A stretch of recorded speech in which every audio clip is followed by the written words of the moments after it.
guys, welcome back to SportsPicksNation.com. I'm KC, and today is Wednesday, November 23rd, 2011. Guys, first of all, I just want to wish everybody out there, to you and your family, a very, very happy and healthy Thanksgiving. Hope that you have a great one tomorrow. Hope that you are safe. And guys, first of all, every year when I do these videos, especially around the time of year on the holidays, I just want to make it a point that, we do take what we do seriously as far as investing in sports and betting on these games. However, having said that, it's very important, guys.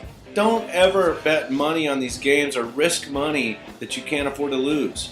Meaning, don't risk holiday money. Don't risk rent money. Don't risk payment money for payments for your cars or your credit cards or things like that, guys.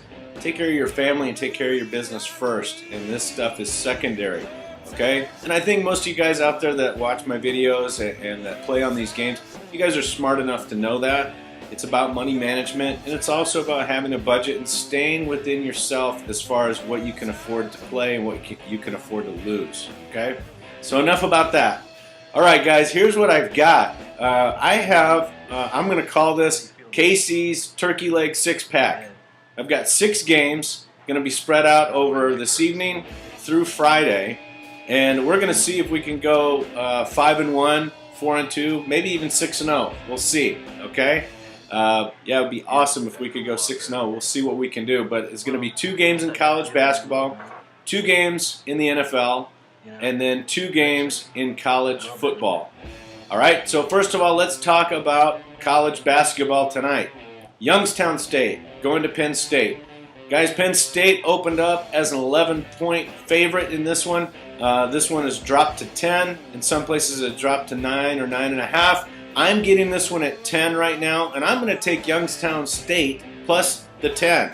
Why am I going to do that? I don't think Penn State should be favored by 10 over anybody right now. I could be wrong, but when you only have one scorer or one player averaging double digits as far as scoring, I just don't think you can cover a 10-point spread. The Nittany Lions will have to prove me wrong, so I'm going with Youngstown State plus the 10. Okay, next. You know, everybody says Duke never loses in Hawaii, and you know what? They might be right. Duke tonight is a 3.5-point chalk over the Kansas Jayhawks. The Jayhawks are a pretty good team this year. I don't know if they've got the juice to make a deep run in March Madness or not. They haven't showed me a whole lot. They did get beat fairly easily by Kentucky. Tonight they go up against a Duke team that is very well coached, obviously, and also these guys always do well in Hawaii, and they're already playing in mid-season form. I don't think 3.5 is enough. I think the Dukies, the Blue Devils, are going to take it to the Jayhawks tonight, and I look for Duke to get this 3.5-point cover. Okay, so there's my 2 basketball games. Next, let's talk about the NFL tomorrow. I did take a very hard look at the Packers-Lions game. I was looking at the total. It was 55 or 55.5. I was looking at the over. I do think that game could possibly be a shootout. Can't talk today. Could possibly be a shootout. However, I just don't know. The Lions have a really bad habit of getting down early and then coming back with a big push in the second half. So I'm just going to stay away from this game. I'm going to sit back and I'm going to watch this game and I'm going to enjoy it, but I'm not going to play it.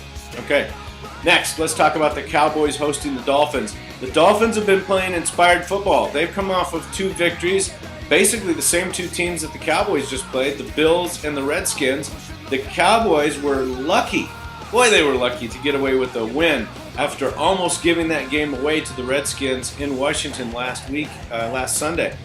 Now they come back to Dallas, hosting a Dolphins team, and they're giving up 7 points to the Dolphins at home. I think the Dolphins are going to stay inside a touchdown. I think they're going to keep this game close. I think the Dolphins may even have a chance to win this game outright, depending on how they run the ball and if they can control the clock and if they can force Romo into making some mistakes. You know, he's prone to mistakes, especially when you put him under pressure. So let's go with the Dolphins plus 7 on this game. Okay, Next game I want to talk about is the two brothers, the Harbaughs, facing off against each other in Baltimore. Baltimore Ravens are hosting the 49ers. Guys, I'm sorry, I can't go against the 49ers. I just can't do it. They are playing lights-out football right now. Harbaugh's got them believing, and they are playing like a playoff team right now. The Ravens coming off a nice win over Cincinnati, and they also had a nice win over Pittsburgh, but then they go into Seattle and they lay an egg. So the offense is suspect right now. Flacco, just don't know what kind of game he's going to have, and also the 49er defense is going to be key here. I really feel like they can put some pressure on the Ravens and force them into some bad situations and possibly force a couple of turnovers. So I'm actually going to go with the 49ers here on the money line. I like the 49ers to win this one outright. It's at plus $1.50, plus 150. I'm going to go with the 49ers on the money line. Okay, so now college football. We got all kinds of football action on tap this whole weekend, all the way from tomorrow, Friday, Saturday, Sunday. It's awesome. Okay, I want to talk about the Texas Longhorns and the Texas A&M Aggies. The Longhorns have had their struggles lately. They've been having a hard time putting points up on the board. They struggled last week, and they lost this past weekend to the Jayhawks of K-State at home. I like the Aggies in this one. The Aggies right now are a 7-point chalk. I think the Aggies can cover this one. I think the Aggies will win this game by double digits, so I'm going with Texas A&M. Last game of the turkey leg, Casey's Turkey Leg 6-pack. All right, you guys know I love the Razorbacks. Now they're going up against the #1 team in the nation, the LSU Tigers, and this is going to be a tough one. But giving 12 points to the Razorbacks, when the Razorbacks have traditionally been a team that LSU has stubbed their toe on. LSU has traditionally had trouble beating the Razorbacks. So I'm going to take the Razorbacks, and I'm going to grab these 12 points. I think the Razorbacks can keep this game within 10. Okay? So, recapping, the Turkey Leg 6-pack in basketball. Youngstown State plus 10. Duke minus 3.5. In NFL football tomorrow, I like the Dolphins plus the 7. The 49ers on the money line. And lastly, in college football, I like Texas A&M minus the 7 points. And then finally, the Arkansas Razorbacks. Call them Hogs. Plus the 12 points. Guys, this is KC from www.sportspixnation.com wishing you best of luck.